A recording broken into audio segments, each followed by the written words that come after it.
All right, it's Wednesday. It's time for a long form video lesson, I guess. I want to talk about brushes today. I don't want to talk about how to play brushes because maybe I'll talk about that later, but many books about it. There's many videos on it.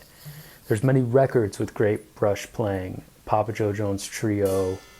Yeah, I don't need to tell you how to play the brushes. But I did want to showcase my brush collection because I have 4 pairs of brushes at this juncture, which is way too many and stupid, but they all serve different purposes, and maybe by telling you what I have, you could decide what you want to use. So first off, Vic Firth Heritage brushes, the purple handle. This is probably the closest thing I have to just like a classic pair of brushes.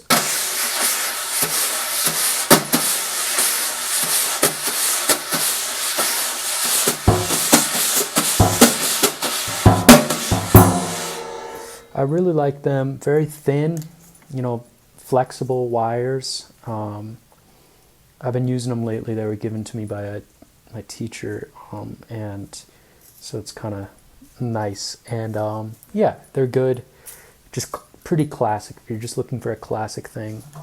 For a while, though, I was using these Vic Firth. It's the white handle.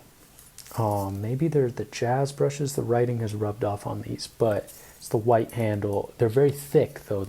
One of the thicker brushes they have to offer. They're very loud, which can be good for big band, maybe not the best for small group, but for a while I didn't really know there was a difference, like you were supposed to use different brushes at different times. So anyway, Vic Firth white brushes.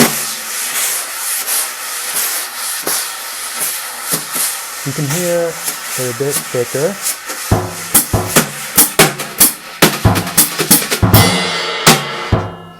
Pretty cool. I like them. Not a lot of give. I've been playing these for years and they're still extremely stiff, so maybe not the best if you're looking for a lot of motion.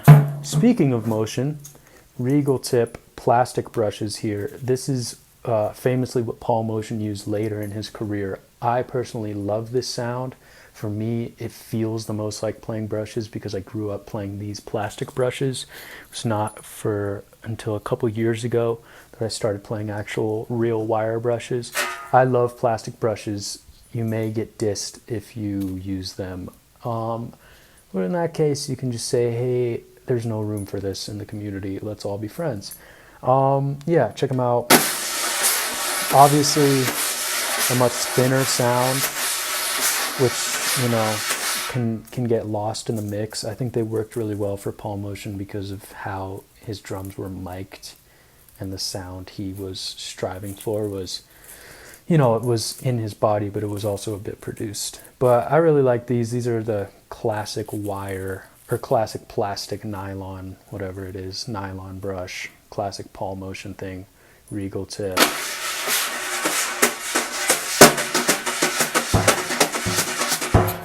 And then there's an advantage to these I'll talk about in a sec.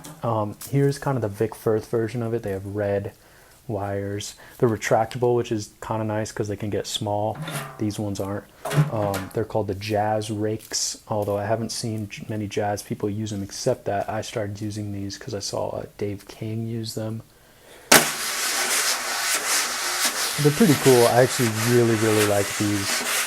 They play like a normal brush, but they're nylon, and you can adjust them so you can get weird thin sounds if you want.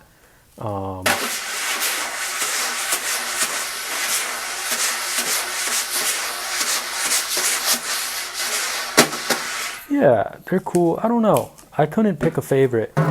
Maybe these Regal Tip ones just because they're nostalgic. I've had these since I was a baby. But yeah, so I did want to say an advantage to nylon brushes not many people are talking about.